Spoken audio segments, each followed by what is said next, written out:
Heart attack ఇంకా cardiac arrest రెండు ఒకటే అనుకుంటున్నారా? రెండు టూ డిఫరెంట్ ప్రాబ్లమ్స్. నేను doctor Praneeth Polamuri, cardiologist at Yashoda Secunderabad. ఈ రెండింటి గురించి డిఫరెన్సెస్ తెలుసుకుందాం. హార్ట్ అటాక్ అనేది బ్లడ్ సర్క్యులేషన్కి సంబంధించిన ప్రాబ్లం. ప్రతి అవయవానికి రక్త సరఫరా అందించినట్టే హార్ట్ కూడా బ్లడ్ సప్లై ఉంటుంది.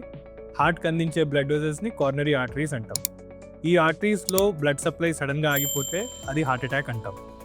ఇది కొలెస్ట్రాల్ వల్ల, బీపీ, డయాబెటీస్ ఇవన్నీ ప్రాబ్లమ్స్ ఉన్న వాళ్ళలో హార్ట్ అటాక్ సడన్గా ఒక ఎమర్జెన్సీ లాగా వచ్చే అవకాశం ఉంటుంది. కార్డియాక్ అరెస్ట్ అనేది హార్ట్ రిథమ్కి సంబంధించిన ప్రాబ్లం.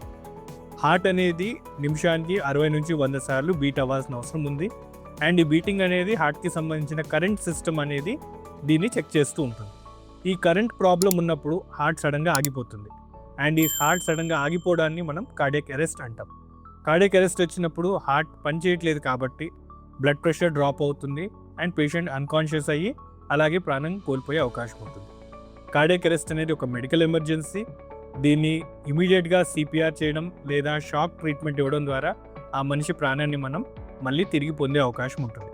సో కార్డియాక్ అరెస్ట్ ఉన్న పేషెంట్ని మనం ఇమీడియట్గా అటెండ్ అవ్వాల్సిన అవసరం ఉంది. రెండు పదాలు heart attack and cardiac arrest ఇంటర్చేంజబుల్గా యూజ్ చేస్తూ ఉంటారు.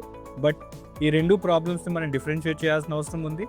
హార్ట్ అటాక్ వల్ల ఒక మంచి కార్డియాక్ అరెస్ట్ అయ్యే అవకాశం ఉంటుంది. కానీ హార్ట్ అటాక్ లేకుండా కూడా వేరే కారణాల ద్వారా కూడా కార్డియాక్ అరెస్ట్ అవ్వచ్చు. సో ఈ రెండింటిని మనం డిఫరెన్షియేట్ చేయాల్సిన అవసరం ఉంది.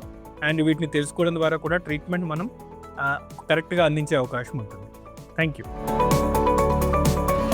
If you found this video useful, like, comment, and subscribe for more health updates.